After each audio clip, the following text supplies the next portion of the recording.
Puji Tuhan, Shalom. Selamat pagi Bapak Ibu Saudara yang kasih Tuhan. Salam kenal, saya Pendeta Randy Titanadi. Sebagian sudah kenal karena sudah memperkenalkan diri di TKI ya. Juga saya datang dengan teman-teman, dengan saya ada 11 orang karena ada satu anak Edit. Mana Edit? Oh, lagi kurang enak badan ya. Baik, nanti setelah saya sampaikan firman Tuhan, kita akan naikkan satu pujian. Baik, hari ini kita akan mendengar firman Tuhan dengan satu tema, kuasa Injil di dalam misi. Kuasa Injil di dalam misi. Bapak Ibu, saya mau awali semalam sempat kumpul makan bersama di pinggir jalan sana, jalannya saya lupa nama jalan apa, makan cuanki ya. Makan cuanki. Saya tuh bingung juga ya, kenapa? Karena kok di tempat itu bisa begitu ramai ya. Kata Ibu Gembala, kalau hujan-hujan begini agak lumayan gak terlalu rame. Gak taunya masih rame juga. Dan rintik-rintik campur sedikit air dari atas lebih enak gitu. Jadi saya juga bingung ya, kenapa makanan itu menjadi begitu menarik buat kebanyakan orang ya, untuk penasaran, pengen tahu dan apa sih keunikan dari cuanki gitu ya, yang namanya makanan, isinya ternyata bakso dan teman-temannya gitu kurang lebih. Nah, hari ini saya mau mulai untuk melihat slide yang pertama tentang saya pernah diundang makan oleh keluarga, memang bukan orang Indonesia tapi keluarga Perancis gitu ya. Kita diundang makan, lalu ketika makan Indonesia kita nggak ngerti bahwa ada appetizer, makanan pembuka supaya membangkitkan selera kita untuk makan. Jadi kita makan, keluarga saya dan keluarga daripada keluarga berkebangsaan Perancis ini, lalu ketika makan kayaknya perutnya udah mulai kenyang gitu kan. Oh itu belum makan katanya gitu, belum makan.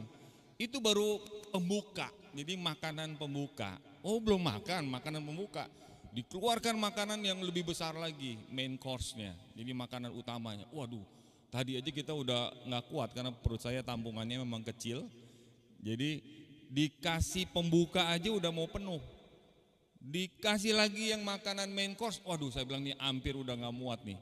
Setelah selesai, itu pun belum selesai.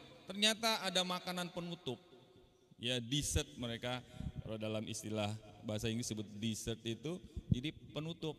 Ada kue, ada mereka buat sendiri semua gitu. Ada juga yang pakai ice cream dan sebagainya. Waktu itu saya ingat kue-kue gitu. Aduh saya bilang sorry lu, udah nggak muat.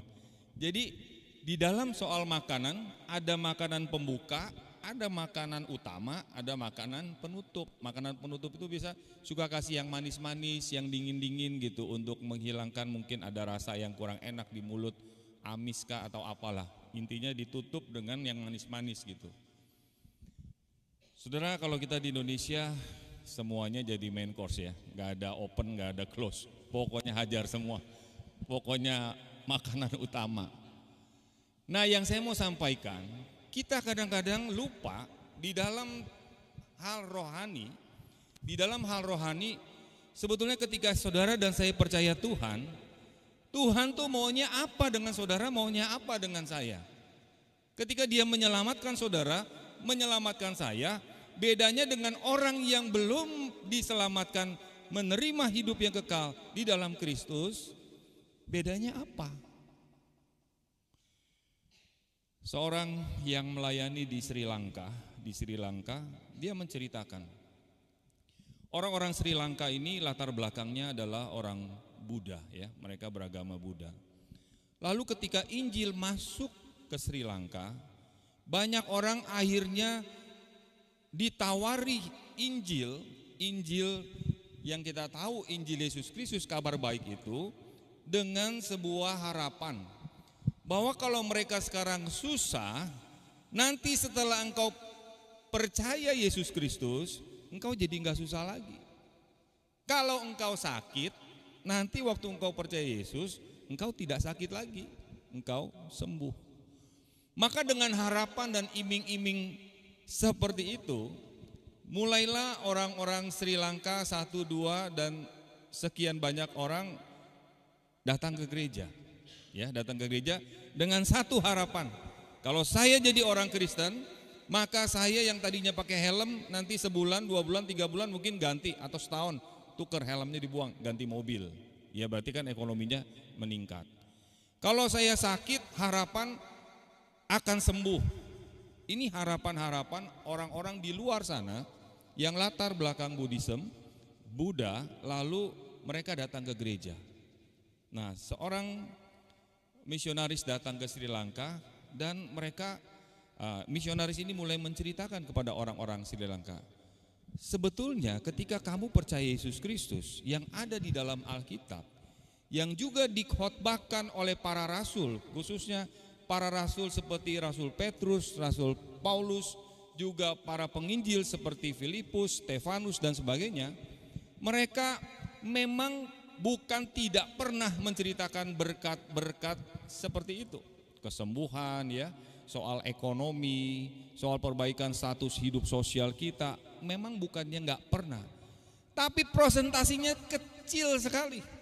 Kalau Bapak Ibu perhatikan di dalam kitab Kisah Rasul, juga surat-surat dari para rasul, apa yang mereka tekankan? Apakah mereka menekankan tentang nanti hidupmu akan jauh lebih enak pada waktu percaya Yesus Kristus?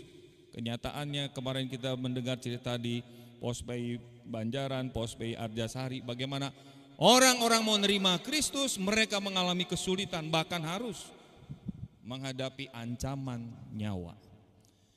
Lalu kalau begini, jadi sebetulnya yang salah siapa? Maka misionaris ini cerita kepada orang-orang Sri Lanka dan diterjemahkan oleh seorang penerjemah. Selesai bicara, juga kumpulkan para pendeta di sana. Penerjemahnya cerita, Pak, berita yang Bapak sampaikan tentang Yesus Kristus yang mati, bangkit, naik ke sorga, akan datang kembali menjemput orang-orang percaya bersama-sama di dalam kekekalan. Bagaimana sifat Allah yang adil, yang akan menghakimi dosa, harus bertobat, jarang Pak dikhotbahin, jarang. Saya pernah khotbah di satu GKRI, bukan di Kelapa Gading tapi di GKRI lain, bicara tentang murka Allah. Waduh, nggak pernah Pak kita dengar tentang murka Allah. Kita nggak pernah dengar khotbah tentang the angry of God, nggak pernah Pak. Yang sering kita dengar adalah kasih Allah, Allah yang memberkati, Allah yang mengasihi, itu aja Pak. Nggak pernah dengar cerita tentang Allah akan menghukum dosa, Allah akan menghakimi dunia ini, Allah akan menghakimi setiap orang, nggak pernah dengar. Padahal seorang teolog berkata, kalau kita perhatikan baik-baik, dari Kejadian sampai Wahyu, itu ada seorang teolog namanya A.W. Pink. Kalau kita baca baik-baik, sebagian besar adalah cerita tentang Allah yang adil tadi, yang murka terhadap dosa-dosa manusia. Jarang Pak dikhotbahkan di gereja. Kami sering dengar bagaimana hidup di dalam dunia ini akan jauh lebih baik lagi, secara materi, secara ekonomi, secara kesehatan. Maka di dalam sharing di 2 pos PI kemarin saya sampaikan, berapa tahun sih saudara dan saya mau hidup? Berapa tahun coba? Berapa tahun kita mau hidup dalam dunia ini? Sangat singkat. Itu sebab Rasul Paulus katakan, kalau dibandingkan dengan kemuliaan yang aku akan peroleh, penderitaan yang aku alami, karam kapal, dilempar batu, dirajam, dipikir udah mati, bangkit lagi, menderita dicambuk 40 kurang 1 pukulan, itu semua nggak ada bandingannya dibandingkan dengan kemuliaan yang akan aku terima bersama dengan Tuhan di dalam kekekalan. Saudara, ketika saya merenungkan bagian ini, lalu tadi sedikit mengisahkan tentang misi, lalu Tuhan kasih kesempatan untuk mengunjungi gereja-gereja yang ada di dalam surat Wahyu. Ada 7 gereja di dalam surat Wahyu. Lalu ada kesempatan dengan keluarga lihat 1 gereja, pergi ke 2 gereja, ke-3, ke-4, ke-5, ke-6, ke-7, Philadelphia, Smyrna, Laodikia, semua 7 gereja. Akhirnya saya tanya, ini gereja-gereja dulu yang begitu menjadi basis kekristenan. Di Smyrna sendiri, Polikarpus mati. Orang Smyrna itu, murid daripada Rasul Yohanes. Cari gereja, udah susah saudara. Mungkin ada, saya pernah baca satu artikel, orang hamba Tuhan yang melayani secara diam-diam, nggak berani tampil secara dipublikasikan. Kenapa? Karena kita tahu di negara Turki tempat 7 gereja itu sekarang berada tidak terlalu welcome terhadap kekristenan, walaupun tidak sefanatik di negara-negara tertentu seperti di Afghanistan atau di Korea Utara, Kim Jong Un. Wah saudara, ini kekristenan benar-benar di Afghanistan sejak diambil oleh Taliban, itu kebaktian benar-benar underground. Bagaimana mereka harus sembunyi-sembunyi, nggak ada yang terbuka pakai ruang bersama dengan sebuah STDI seperti ini, nggak bisa saudara, nggak bisa. Maka ketika saya sampai di sana lihat, mana cari orang Kristen? Gereja yang ada di Alkitab, 7 gereja mula-mula. Orang-orang rela mati bagi Injil. Aku percaya Yesus Kristus, penggal. Percaya Yesus Kristus, tombak. Percaya Yesus Kristus, beriman kepada Tuhan, dibakar. Nggak ada lagi orang Kristen. Bahkan di Efesus, surat yang akan saya baca dari Kisah Rasul, itu Paulus sedang ada di Efesus, dan kita tahu itu kitab Efesus. Saya bacakan terlebih dahulu, teringat di dalam bagian ini ketika sampai di kota Efesus, sekarang ada di daerah Turki sana, hanya menjadi reruntuhan arkeologi, peninggalan dari United Nations untuk satu tempat website yang dilindungi karena warisan dunia, World Heritage. Jadi nggak ada lagi gereja, cuma sebagai tempat wisata aja, arkeologi. Di mana gereja yang sesungguhnya? Di mana orang-orang percaya seperti saudara dan saya mau beribadah? Nggak ada. Padahal kalau kita baca dalam Kisah Rasul pasal 19, saya bacakan kepada saudara di dalam Kisah Rasul pasal 19 ayat 8 sampai ayat yang ke-20. Saya bacakan Kisah Rasul 19. Selama 3 bulan Paulus mengunjungi rumah ibadat di situ dan berbicara dengan berani serta berdebat dengan mereka untuk meyakinkan mereka tentang kerajaan Allah. Ini Paulus lagi ada di Efesus. Namun ada beberapa orang yang keras hatinya. Mereka tidak mau diyakinkan, malahan mengumpat jalan Tuhan. Jalan Tuhan ini adalah cara hidup orang-orang percaya pada waktu itu. Mengikuti Kristus, mereka disebut ini kelompok jalan Tuhan. Di depan orang banyak mereka berani mengumpat, mengata-ngatai. Karena itu Paulus meninggalkan mereka, memisahkan murid-muridnya dari mereka. Setiap hari berbicara di ruang kuliah Tiranus. Hal ini dilakukannya selama berapa tahun? 2 tahun. Sehingga semua penduduk Asia mendengar firman Tuhan, baik orang Yahudi maupun orang Yunani. Melalui tangan Paulus, Allah mengadakan mujizat-mujizat yang luar biasa. Bahkan orang membawa sapu tangan atau kain yang pernah dipakai oleh Paulus, meletakkannya atas orang-orang sakit, maka lenyaplah penyakit mereka dan keluarlah roh-roh jahat. Bayangkan saudara, ini kuasa Tuhan luar biasa bekerja melalui pribadi Paulus. Ayat 13, juga beberapa dukun Yahudi yang berkeliling di negeri itu mencoba menyerukan nama Tuhan Yesus atas mereka yang kerasukan roh-roh jahat. Katanya, aku menyumpahi kamu dalam nama Yesus yang diberitakan oleh Paulus. Yang melakukan hal itu ialah 7 orang anak dari seorang imam kepala Yahudi bernama Skewa. Namun roh jahat itu menjawab, Yesus aku kenal, Paulus aku ketahui, tetapi kamu siapa kamu? Lalu orang yang dirasuk roh jahat itu menerpa, menguasai, mengalahkan mereka semua, sehingga mereka lari dari rumah orang itu dengan telanjang dan luka-luka. Hal itu diketahui oleh seluruh penduduk Efesus, baik orang Yahudi maupun orang Yunani. Maka ketakutanlah mereka semua.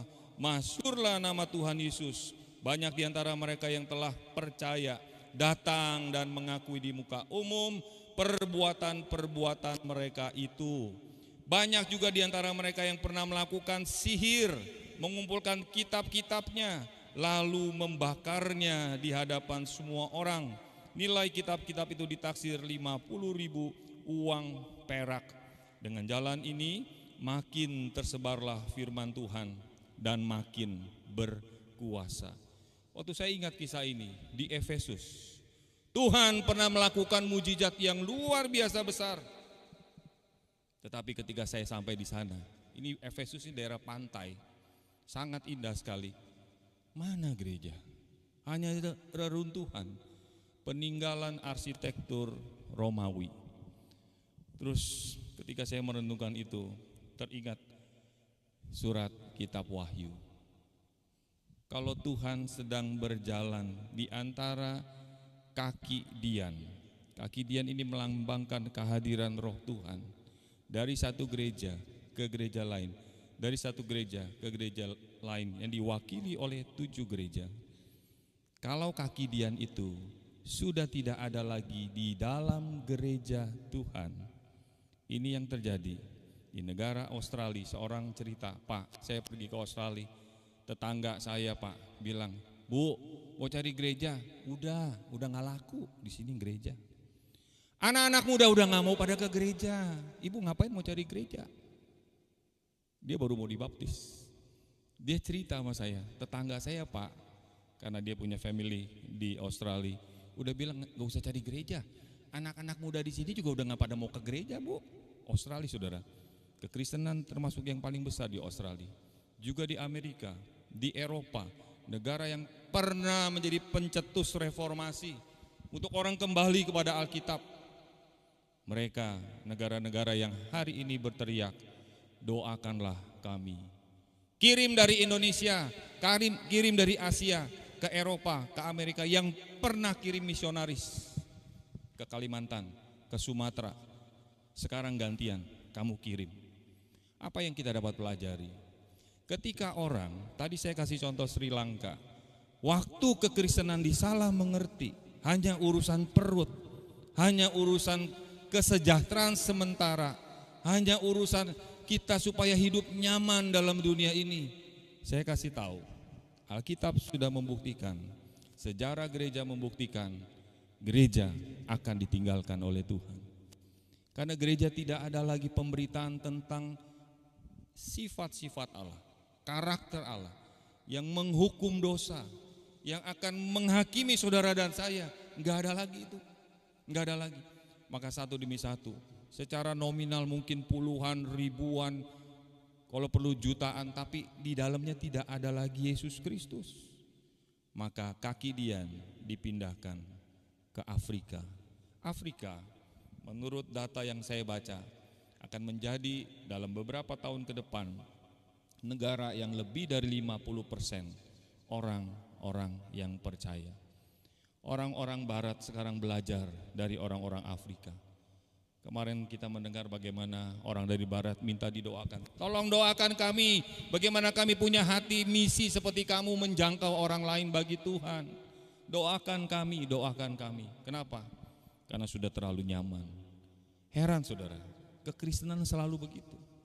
Ketika orang mendengar Injil, ada yang sungguh-sungguh. Tadi kita baca 2 tahun Rasul Paulus memberitakan Injil di Efesus. Apakah semua orang percaya? Enggak.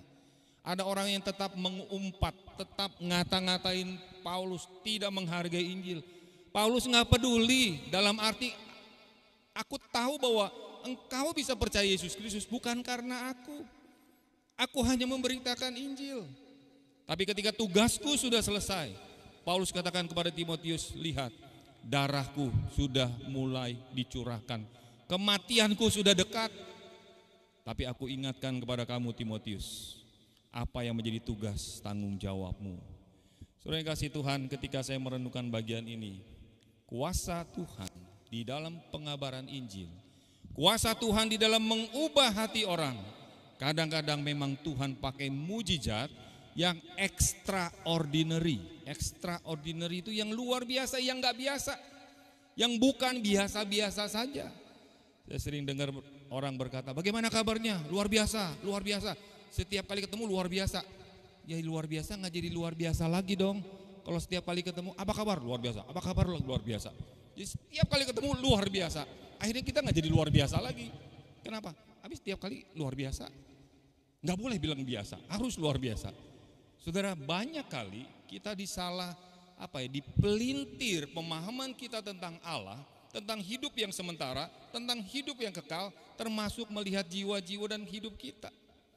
Maka ketika sampai di Efesus saya lihat, kalau kota yang pernah menjadi basis daripada Rasul Paulus, Rasul Yohanes, sekarang sudah tinggal jadi reruntuhan, peninggalan arsitektur Romawi, hanya turis-turis yang pergi ke sana. Apa jadinya dengan gereja saudara dan saya? Apa jadinya dengan hidup saya dan saudara? Kalau kita menjadi Kristen, tapi Kristen yang hanya untuk sementara 70, 80, 90 tahun, kita sudah tidak berdaya dan lemah. Maka saya bersyukur ketemu dengan orang-orang yang punya ketulusan hati memikirkan, kalau saya nanti dipanggil pulang, ini ada dana sekian, pakai untuk pemberitaan Injil, pakai untuk pekerjaan Tuhan, tolong hamba Tuhan A, hamba Tuhan B, C, mahasiswa di sana.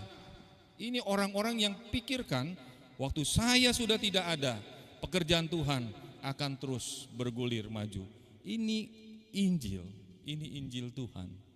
Maka kuasa yang Tuhan berikan kepada saudara dan saya ketika kita melayani Tuhan. Perhatikan di dalam bagian pertama, slide pertama, kita harus bisa membedakan mana yang menjadi alat Tuhan untuk pengabaran Injil, mana yang menjadi tujuan. Kita seringkali terbalik-balik. Kita nggak mampu membedakan. Ini alat, ini sarana. Tujuan kita bukan di sini. Saudara, kalau Tuhan kasih berkat, kasih anugerah, kasih kesehatan, kasih kehidupan melimpah, tidak sesulit orang lain. Ada maksud Tuhan. Itu sarana yang Tuhan berikan. Maka seorang teman bilang, aku hidup hemat-hemat, baik-baik supaya hemat. Saya bilang, buat apa? Kamu sekarang sudah banyak uang, sudah berlimpah. Aku tetap mau hidup hemat. Supaya apa dia bilang? Supaya aku bisa pakai uangku untuk pekerjaan Tuhan. Waduh, ini pendeta aja kalah hatinya sama dia. Dia jauh lebih mulia. Saya bilang, kamu jauh lebih mulia. Kadang-kadang hamba-hamba Tuhan, para pendeta juga gak bisa pikir seperti kamu. Bagaimana hidup begitu hemat untuk ada biaya, kalau pekerjaan Tuhan bisa ditabur lebih banyak lagi, orang bisa belajar firman Tuhan. Saya tidak tahu bagaimana saudara dan saya. Mari hari ini kita renungkan setiap kuasa, setiap anugerah, termasuk yang kita baca dalam Kisah Rasul 19 ayat 11 sampai 12. Tuhan bahkan karena saking sibuknya Rasul Paulus, sudah kamu enggak usah ada, tapi sapu tanganmu, kain yang pernah kamu pakai, sekarang sini, kata Tuhan, letakkan kepada orang-orang sakit, maka penyakit mereka bisa sembuh. Kalau ada yang kerasukan setan, nggak usah panggil pendeta Murdianto, nggak usah panggil pendeta Randy, panggil pendeta hamba Tuhan, nggak usah. Mana itu kain yang pernah dipakai oleh Rasul Paulus? Ini ada kainnya Paulus, kamu taruh aja sapu tangannya itu ke orang itu, maka orang itu akan sembuh. Ini Tuhan mau kasih tahu, alat, sarana Tuhan bisa pakai. Bukan berarti selanjutnya nanti sapu tangan kainnya Paulus diajak keliling dari desa Arjasari, puter bawa sana ke Banjaran, habis itu bawa ke TKI, bawa nanti ke Cilacap. Enggak saudara, enggak diajak keliling-keliling itu. Dalam kondisi tertentu Tuhan bilang, aku pakai kain, pakaian, sapu tangan yang pernah engkau pakai. Saudara jangan minta sapu tangan saya atau sapu tangan Pak Mur atau kain saya. Demikian juga Paulus. Itu dalam kondisi-kondisi tertentu Tuhan bisa pakai. Makanya kalau kita ingat peristiwa itu ular tembaga, itu menjadi masalah. Ketika Tuhan bilang yang dipagut ular karena Tuhan murka, tengoklah itu kepada ular yang dibuat oleh Musa, supaya kalau kamu punya iman mentaati apa yang Musa katakan, kamu tengok nanti bisanya akan tidak bereaksi, kamu sembuh. Akhirnya apa yang terjadi saudara? Alkitab mencatat itu menjadi barang sakral, hati-hati.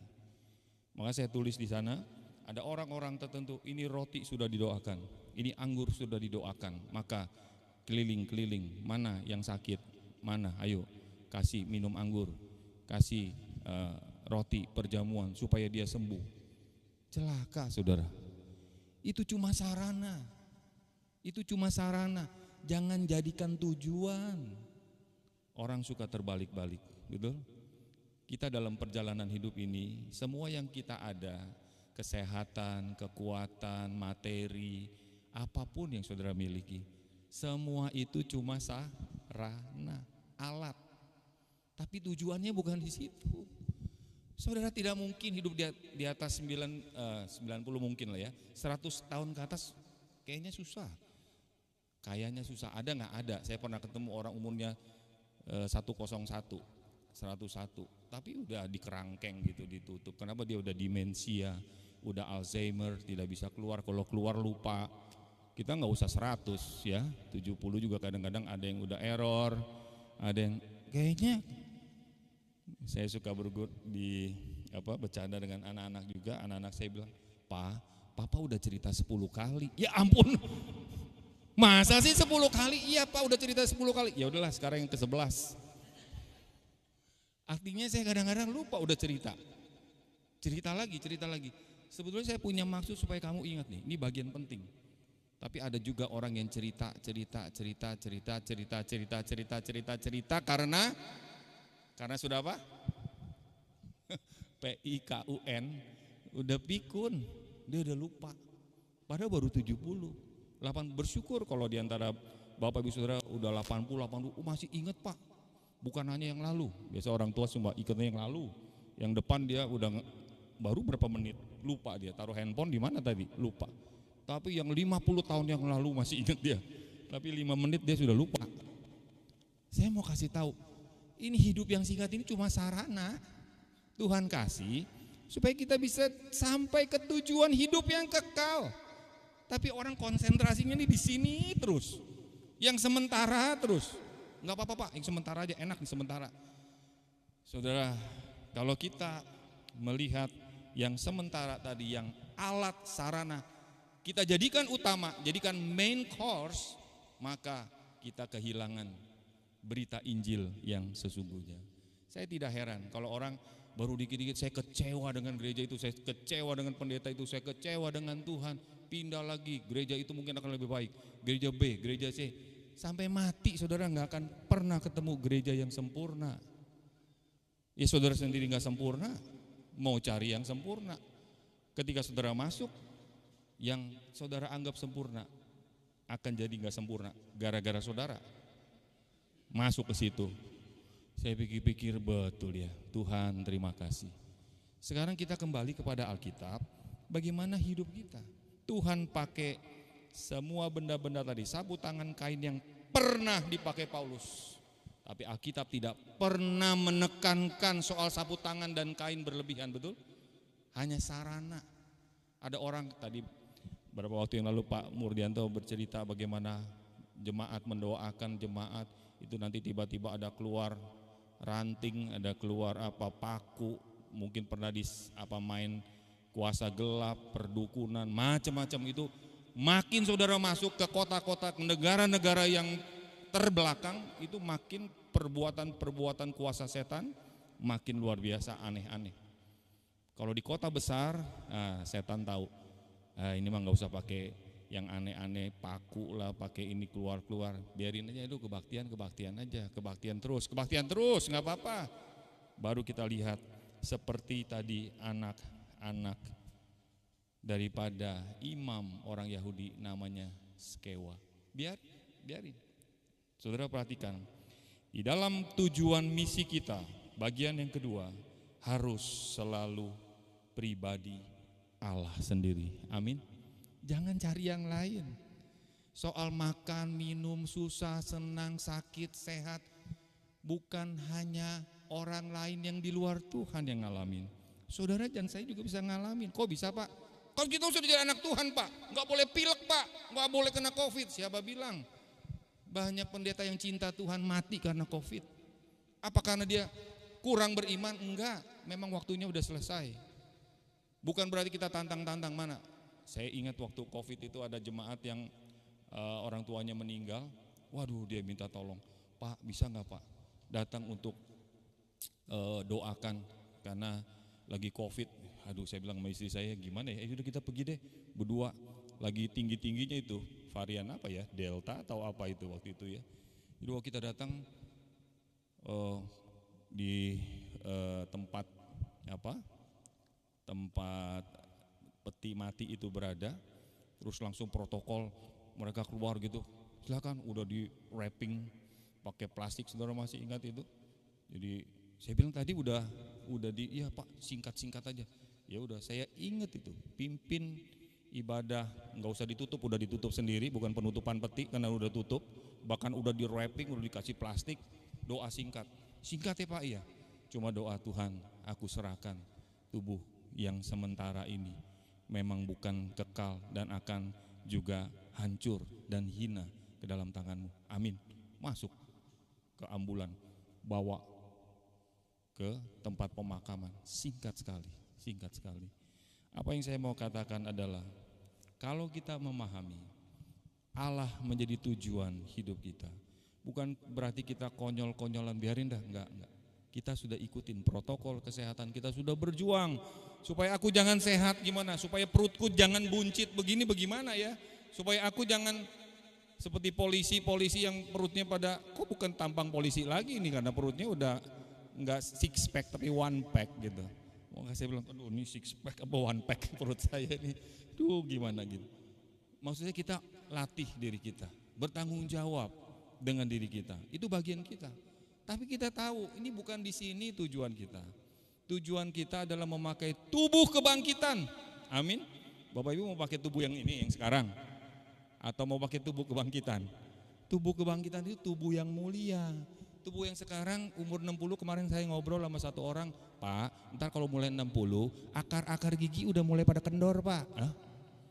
Nanti mulai copot, lepas, goyang, satu-satu, tuing. Saya ngomong yang 70, Bapak giginya bagus. Oh jangan ngomong begitu, ini udah bukan gigi asli lagi. Oh gitu. Jadi saya mulai pikir, oh iya bener ya, ini badan yang sementara kok. Saudara mau perjuangkan setengah mati, kalau perlu 99% mati dah, jangan setengah. Juga tetap declining, tetap merosot. Itu Rasul Paulus sudah bilang. Sekalipun manusia jasmani kami semakin merosot, tetapi manusia batiniah kami semakin dikuatkan dari hari ke hari. Jadi biarin aja dia merosot, cuma jangan terjun payung ya. Jadi mesti jaga supaya kalau mau turun ya pelan-pelan lah, jangan langsung anjlok begitu. Tetapi manusia batiniah terus dikuatkan dari hari ke hari. Amin saudara. Baru kita tahu, oh tujuan aku adalah Engkau sendiri Tuhan. Bukan anak yang aku cintai, bukan istri yang aku cintai, bukan cucu yang aku cintai, tapi Engkau yang aku cintai segala-galanya. Sekali lagi, mereka hanya sementara. Bagian yang ketiga, jangan kita seperti 7 anak imam, kepala imam pada waktu itu namanya Skewa. Dikatakan di ayat 15-16, mereka yang melakukan hal itu ialah 7 orang anak dari seorang imam kepala Yahudi yang bernama Skewa. Ngusir roh jahat. Dia pikir ini canggih banget ya, sapu tangan kain yang dipakai Rasul Paulus bisa ngusir roh jahat, orang kerasukan setan bisa pergi, setan takut sama sapu tangan sama kain yang pernah dipakai Paulus. Sekarang aku kan anak imam, anak pendeta, anak hamba Tuhan, mari kita usir 7 orang saudara. Apa yang dikatakan oleh roh setan? Yesus aku kenal, Paulus aku ketahui, tetapi kamu, siapa kamu? Waduh saudara, tajam gak kalimat itu? Yang ngomong ini siapa? Siapa? Setan. Roh jahat yang masuk dalam orang yang dirasuk setan itu berbicara persis seperti orang di Gerasa. Waktu Tuhan mau usir dia, setan-setan itu teriak, jangan hakimi kami sebelum waktunya. Setan teriak. Setan ini sekarang bilang, ngeri saudara, Yesus aku kenal. Saudara kenal Yesus? Atau saudara kenal Yesus hanya center class? Yesus yang suka kasih-kasih kita hadiah berkat. Kita nggak pernah mengingat bahayanya dosa. Tuhan terima kasih. Yesus terima kasih engkau mati di atas kayu salib. John Sung tiap hari merenungkan bagaimana aku datang ke kayu salib Tuhan. Dia dianggap orang gila. Dianggap orang gila John Sung. Diisolasi. Tapi waktu dia diisolasi, dia baca Alkitab, enggak baca yang lain. Kejadian sampai Wahyu, bolak-balik. Berpuluh kali, saya tidak salah 40 kali dia baca selama dia isolasi. Dia hanya pikirkan, akulah yang harusnya mati di atas kayu salib itu, bukan Yesus Kristus. Maka setan bilang, Yesus aku kenal. Kamu kenal gak Yesus sebetulnya? Setan mau ngomong gitu. Setan juga bisa ngomong sama saudara, ngomong sama saya, kamu kenal gak Yesus yang kamu layani? Kenal gak Yesus yang saudara percayai? Yang saudara tiap minggu datang ke gereja, kenal gak? Kalau gak kenal kita kalah sama setan.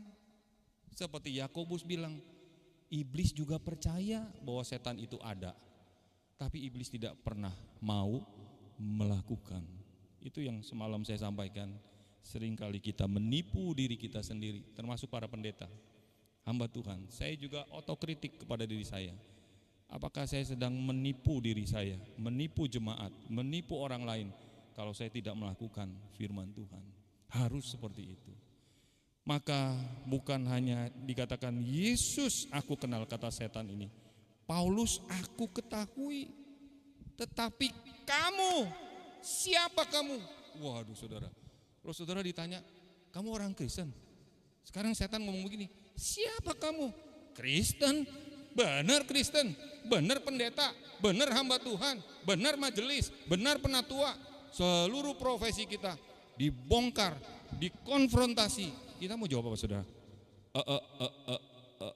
Kayaknya sih benar, saya orang Kristen, saya hamba Tuhan. Atau saudara, iblis nggak berani ngomong begitu pada saudara, karena setan tahu setiap pribadi saudara, saya pun, setan juga tahu. Petrus berkata, iblis jalan bagaimana? Satu arah apa? Seluruh arah, 360 degree, berkeliling melihat orang-orang yang mana yang bisa diterkamnya, jatuhkan dia.